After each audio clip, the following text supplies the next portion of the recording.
Hello viewers, welcome to this video lecture series on analysis and design of algorithms. In this session, I shall discuss about the Prim's algorithm. Prim's algorithm makes use of the greedy approach and it is used to find the minimum spanning tree.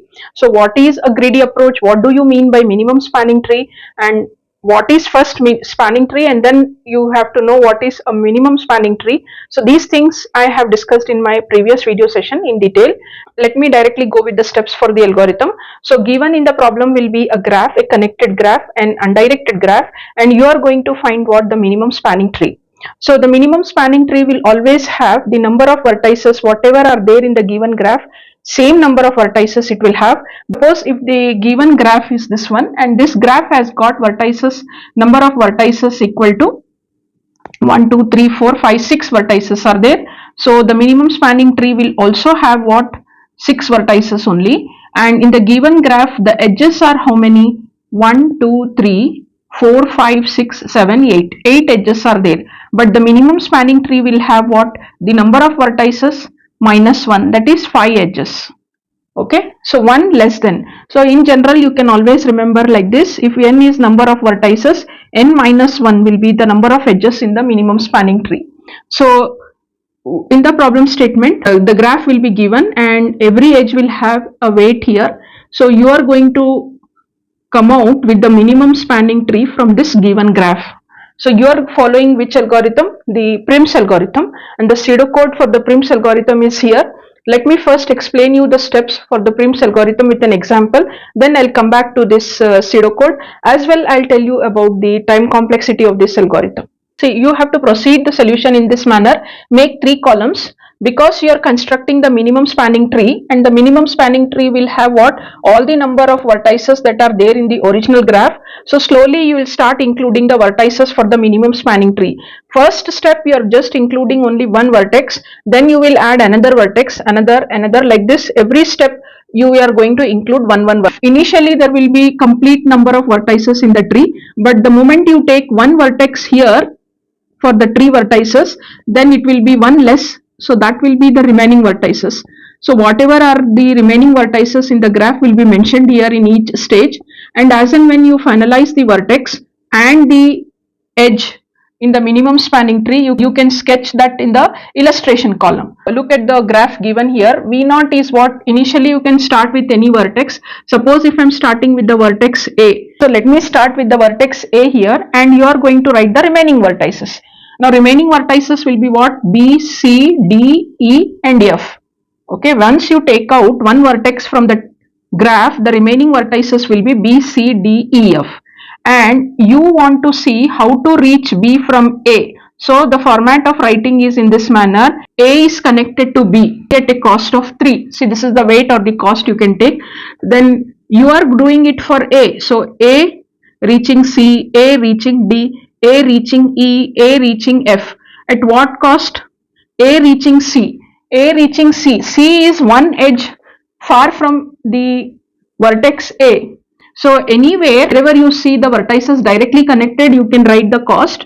Wherever you see a vertex which is not directly connected, it can be one edge far from the source vertex here. So we are considering the source vertex as A here. If any vertex which is not directly connected to A, you have to write it as infinity. So I am writing here infinity. A is not directly connected to C. So this one you can put a dash here. And the initial vertex, whatever you included in the tree vertices, initially it will be dash dash, like you don't know from which node it is reaching A and at what cost. If first vertex is here included in the minimum spanning tree, it doesn't know to which vertex it is connected to and what is the weight or the cost on that edge. That's why you are just writing what? Only the vertex A here, and you are going to write like this: dash comma dash. Now remaining vertices, that means if you are including A, B, C, D, E, F, A reaching B, A reaching C, A reaching D. A reaching D, there if you look, it is once again what? And one edge far, so you have to put infinity. A reaching E is directly connected at a cost of 6. A reaching F is directly connected at a cost of 5. So this becomes your step 1 here in the problem. So the greedy approach always solves what? In stages. First it is making one decision here. It will check, it will compare the cost on each of these edges, and it will see that the minimum is what? A can reach B at a cost of 3. It will compare the cost on all the edges. If you look here, 5, 6, infinity, 3 is minimum. So it will select this particular edge. So your tree will have what? A getting connected to B at a cost of 3. Now you are making the tree. Slowly you are constructing. You came out with one edge now. So totally at present what is that? You have to come out with 5 edges because the number of vertices are 6. 6 minus 1 will be what? 5. Now you have finalized only one edge. Now let us move to the next step. Now out of this, whatever was the minimum edge included, you include here in the tree vertices because you have chosen to be a part of the minimum spanning tree. A you have already included. Next stage you are including B. And now what you will do is remaining vertices. If you exclude A and B, you are having C, D, E and F. So once again you just start writing like this. B can reach, see B is the vertex which you have chosen. B to C at what cost? B to D at what cost? B to E at what cost? B to F at what cost? Check in the graph that is given there. We'll see the cost here. B to C is 1, so I'll write here 1. B to D you can check there, it is one edge far, so it will be infinity, fine, and this will be dash. Then B to E you are going to write it as once again infinity because it is one edge far and it will be dash. B to F is what? 4. So you are writing here 4. Now once you write these values, you have to compare with the previous step. Are there any values that are smaller when compared to the values that are included in the current stage? So we'll check now.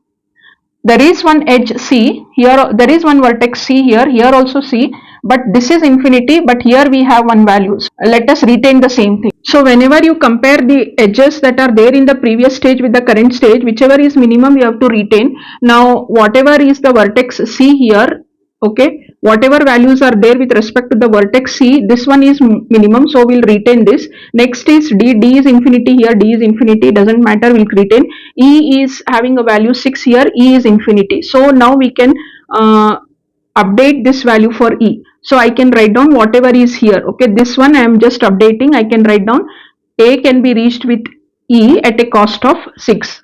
This one I have updated. When it comes to F is having what? A cost 5. Here current step we are having the cost as 4. So this is minimum, we'll retain it. Now out of these 4, which is the minimum? 6, 4, infinity, 1. So 1 is minimum, so we can finalize this. We can include this as a part of our spanning tree. This edge you are going to include here, B to C at a cost of 1. And initially it was, and this was 3 initially. Next we'll move to the third stage now. In the third step, you are going to select the minimum from these 3. So the minimum is B to C at a cost of 1. Then if you have already processed A, B and C, the remaining will be D, E and F. And for D, B to, you are taking this vertex, you have chosen this vertex C. So C to D, C to E and C to F.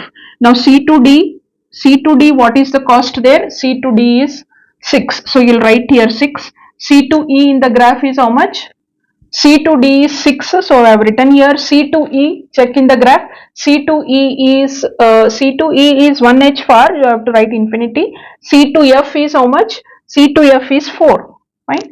Now after you have included these edges, compare it with the previous step.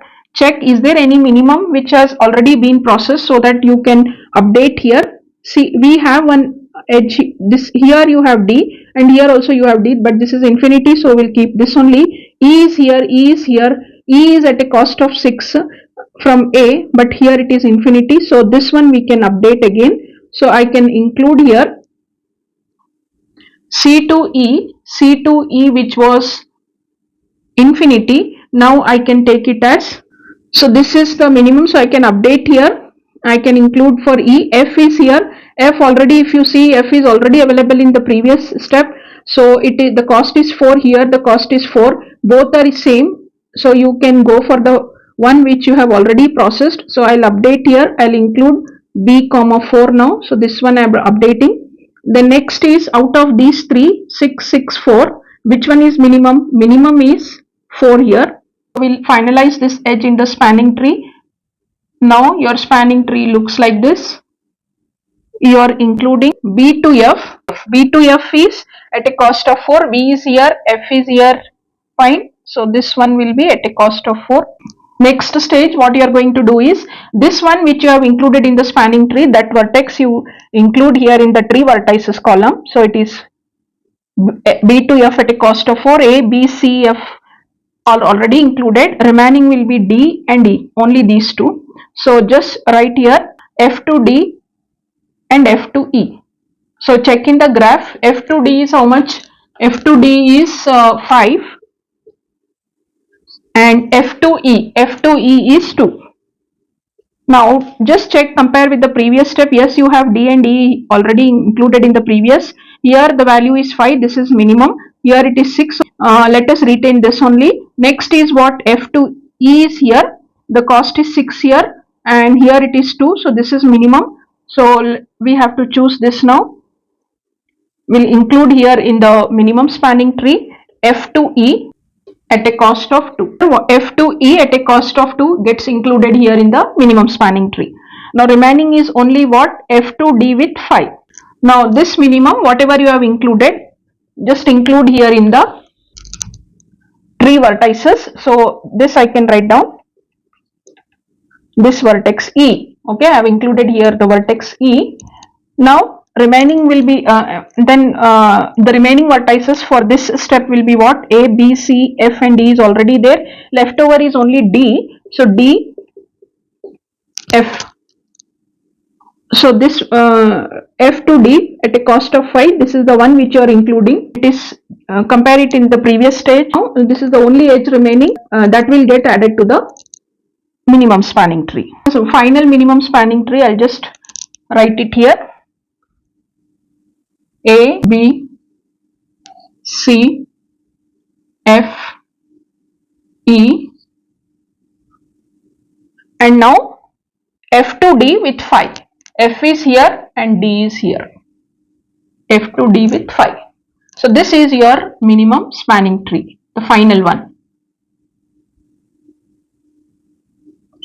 This is the minimum spanning tree which you have obtained. So the last one, whichever you have whichever is there in the remaining vertices, so that also you can bring it to the tree vertices, because you have to show that in the tree vertices you have covered processing all the vertices A, B, C, D, E and F. So this is how the algorithm works, Prim's algorithm. Finally, whatever you get in the last stage, the graph, that becomes your minimum spanning tree. So you can now just look at the pseudocode here. See, the input is what? The weighted graph. Yes, input is the weighted graph. Graph contains what? Graph G equal to V comma E. Yes, it has got G equal to all vertices and edges. Weighted, yes, weight is there on each of the edge. Output is your ET here. This is your ET, which is containing what? The set of edges composing a minimum spanning tree of G. And initially whatever vertex you choose here to start processing is V0. In our case, we have taken the vertex A, and in the beginning ET will be null. There will not be anything here in the minimum spanning tree. Find a minimum edge E star equal to V star comma U star. When it is here, you are calling it as V, U and E. When you bring in the tree vertices column, you have to call it as V star, U star and E star. These are the what? The finalized edges, finalized vertices for the minimum spanning tree. You have to process from the first to what? N minus 1, V minus 1. In this case, it is 6 minus 1, 5. So for all the 5 edges you are going to carry out, you will take a minimum edge from the list of edges and put that in the tree vertices. You can see here, as and when you are including that vertex U star is the one which is represented in the tree vertices. You include that in the VT, and E star you are including it in the ET. E star is the edge with minimum value. So here VT is having a union operation with U star. So you are going to add in VT one by one all the vertexes which you have processed A, B, C, F, E and A. So the processed vertices you are going to call it as U star. So those U star you get included in the tree of vertices VT, and ET is having what? All the processed edges. Edges with minimum cost get included in the ET. Finally, the last statement is return ET. So this is what is your final final tree, the minimum spanning tree for this Prim's algorithm. So hope you have understood the steps for the Prim's algorithm. So given will always be a connected undirected graph, and you are going to determine the minimum spanning tree by following these steps. And with respect to the time complexity of this algorithm is having a time complexity of big O of E log V. If you are using the list, then the time complexity will be big O of E log V, and normally when you are writing this edge and vertex, you are using the cardinality symbol E and V, because if you write just E and V normally represents any variable, and that variable has got the significance with respect to the context in which you are using. Now we need to represent the number here. So number of edges, number of vertices, you can use the cardinality symbol. The time taken to select the vertex with the minimum edge is log V, and you have to do it for these many number of edges. So the time complexity is T of n big O of E log V. And moreover, if you are using the adjacency matrix to represent the values, then the time complexity is big O of V square. One of the application for the Prim's algorithm is the electrical wiring done between the different cities. Now the main aim here is to see that every city will get connected, and at the same time you are going to use the minimum length wire. So this is all about the Prim's algorithm. Hope you find this session helpful. Please like, share and subscribe to my channel. Thank you. Bye bye and take care.